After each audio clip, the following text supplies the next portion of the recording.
تو ہم انشاءاللہ اس کو آگے لے کر جائیں گے اور اس بجٹ کے دوران اس کو فنشنگ لائن کے تھرو لے کر جائیں گے۔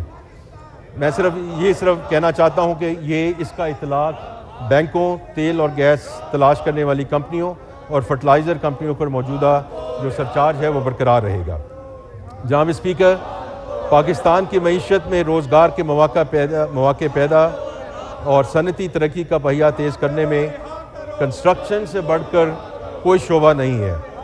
جب کنسٹرکشن کا شعبہ ترقی کرتا ہے تو سیمنٹ، لوہا، شیشہ، timber, paint, styles, hardware اور 40 سے زائد صنعتیں نشو و نما پاتی ہیں۔ جائیداد کی منتقلی پر عائد ود ہولڈنگ ٹیکس کو معقول بناتے ہوئے فائلرز کے لیے خریداری پر ٹیکس 2.5% سے 1.5% کرنے کی تجویز ہے اور فروخت پر 5.5% سے کم کر کے 2.75% کرنے کی تجویز ہے۔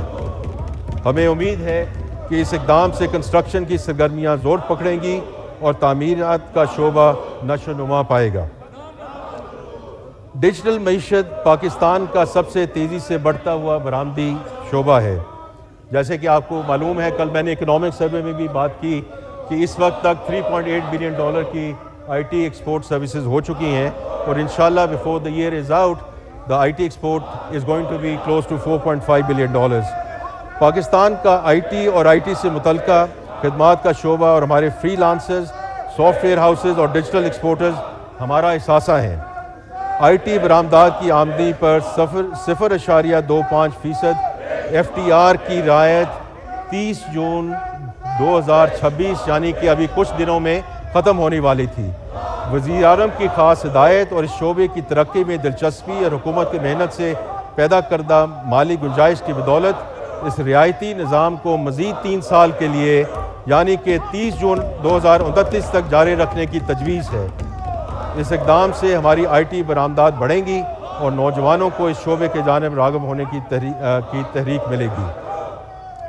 جناب اسپیکر، جیسے کہ آپ کو معلوم ہے، ایکسپورٹ سیکٹر ہماری معیشت کی گروتھ کی ضمانت بننے والا زر مبادلہ کے حصول کا ایک بڑا ذریعہ ہے۔